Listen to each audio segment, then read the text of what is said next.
Olá, sou Kélia Nakai e hoje eu vou falar sobre tímpano perfurado. Já escutou alguma coisa sobre este assunto? Pois é essa situação que agora eu estou passando. Ele pode acontecer por questões de um processo infeccioso comum a todas as pessoas ou por uma situação traumática que pode aqui e ali acontecer por a gente tentar escavucar bastante o ouvidinho por conta de uma coceirinha e assim por diante. Então, na rolagem de vídeo, nós vamos falar sobre o tímpano perfurado. Me segue aí. Forte abraço.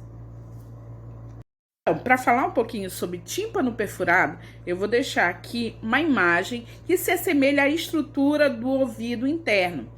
Lembrando que o tímpano é uma estrutura que fica entre o canal auditivo e o ouvido médio. É uma membrana bastante delicada, que ela sofre com os processos infecciosos, bacterianos ou virais, podendo ser rompida nessas manifestações. Além disso, a ruptura, ela pode ser uma ruptura mínima, que ao passar do tempo, ela mesma vai cicatrizando, ou necessita de um remédio oral ou tópico. Em alguns casos, processo cirúrgico. Quer saber mais? Me segue. Não podemos deixar de dizer aqui também que existem alguns problemas fúngicos que também podem causar algum tipo de lesão no tímpano. Lembrando que o ouvido é dividido em 3 áreas. O ouvido externo, que é essa carapaça que a gente pode ver, o ouvido médio e o ouvido interno.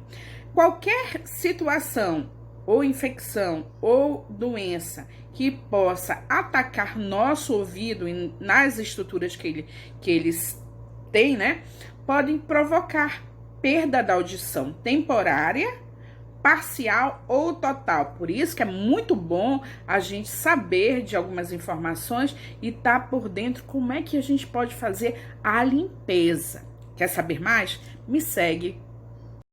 Então, o que pode causar a perfuração timpânica? Bom, primeira causa, e é uma causa muito comum, são os processos infecciosos, que podem ser virais, bacterianos ou fúngicos.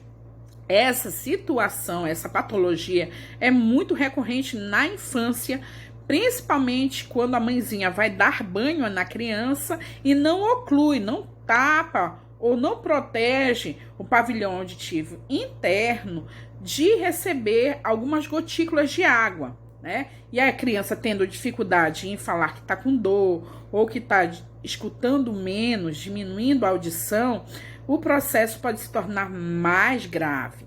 Na adolescência e na vida adulta, a questão dos fones de ouvido e os plugs de inserção também são gravíssimos, podendo causar esse processo infeccioso. Então, no processo infeccioso, é importante a gente sinalizar aqui que ele pode acontecer de 2 maneiras. Ou agudo, ou seja, aquela situação de dor, de queixa, de alteração de temperatura, próxima região do ouvido, né? Ou vermelhidão, em que nós poderemos entrar com medicação, tratamentos e tudo, ou questões crônicas, que aí é um tratamento com um especialista, é um tratamento mais minucioso, que você tem que realmente assumir para si. Haja visto a possibilidade de perda da audição de modo total. A segunda causa que pode levar à ruptura são o desequilíbrio de pressão interna do ouvido, ou seja, assoar o nariz com muita força, né, pode projetar alguma perfuração interna no ouvido, beijos estalados na orelha, né, viagens aéreas, acidente com o airbag e mergulhos. A terceira causa mais comum de perfuração do tímpano é a inserção de objetos dentro do pavilhão auditivo. Ou seja, aquela coceirinha que você não consegue se controlar e que você olha e vê a chave de carro, vê um cotonete que às vezes as pessoas não sabem utilizá-lo, né? Vê a tampa de uma caneta, vê a criança que vê um lápis, uma estrutura de um brinquedo e coloca dentro e atinge o tímpano. E isso pode gerar justamente o processo de perfuração. E isso é muito recorrente, que além de perfurar, pode infeccionar. Quer saber mais? Dá uma olhada na próxima tiragem. A quarta situação é ligada ao traumatismo.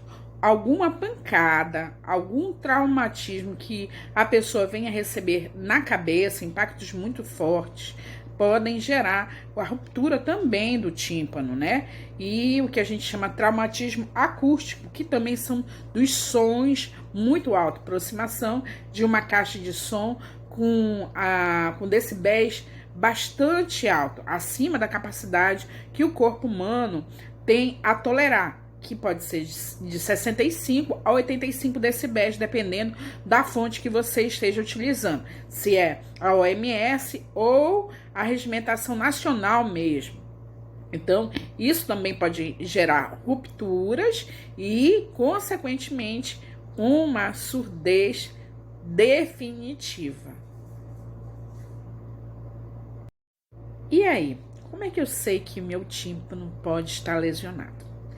Bom, a primeira causa é a dor, que pode ser uma dor frequente, ou seja, em que perpasse 1, 2, 3 horas durante o teu dia, né?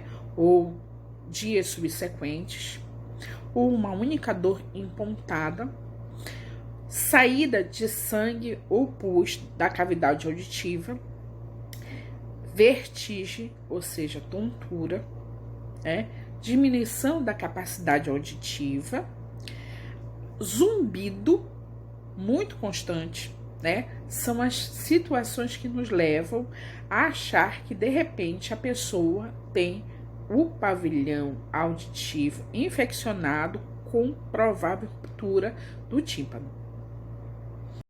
O diagnóstico concluso, ele é feito, claro, no consultório de um especialista, em que ele vai utilizar um aparelhinho que tem uma luz, né? E olhar como é que tá a estrutura interna do ouvido. Às vezes tem um cerume que impede da gente olhar, mas aí ele vai receitar um remédiozinho para desfazer aquela cera do ouvido. Nessa situação, ele olha toda a estrutura timpânica e nessa estrutura timpânica ele visualiza presença de secreção, sangramento, as paredes avermelhadas, né? E também o processo de perfuração, né? Somente o especialista, ele pode realmente efetivar esse diagnóstico, gente. É muito importante a gente saber disso. Quer saber mais? Me segue. Tratamento para perfuração timpânica, ele consiste em saber como é que está essa perfuração. Se for uma perfuração mínima, medicamento oral, antibiótico geralmente, ou medicamento tópico, como eu já falei, né, toda prescrita pelos médicos. Ou, de repente, se a lesão for muito grande, aí já tem que passar por um ato cirúrgico, né? Uma timpanoplastia, que é a reconstrução do tímpano através de um processo de enxertia, utilizando até áreas internas do ouvido, né? Além disso, esse paciente, ele não pode mergulhar em a cachoeira. Quando tomar banho, tem que ocluir o ouvidinho com algodão ou algum dispositivo limpo, né? E não cutucar. Quer saber mais? Me segue. E eu deixo aqui a dica. Todas as vezes quando você for procurar alguém da medicina alternativa, um médico oriental, né? Um terapeuta, para aplicar o Conindu, né? Eu tenho aqui o Conindu, para aplicar o Conindu, esse terapeuta, ele tem que se construir numa academia, numa instituição, numa universidade que dê muita base anatômica, que ele vá poder fazer uma anamnese perfeita em você, que ao fazer o exame físico, ele possa especular, olhar dentro do teu ouvido para ver que é realmente a causa associada com teus sintomas antes de introduzir a terapêutica. E assim dá a ele a liberdade dele indicar até um profissional médico ocidental, né? Quer saber mais? Me segue na barra de rolagem.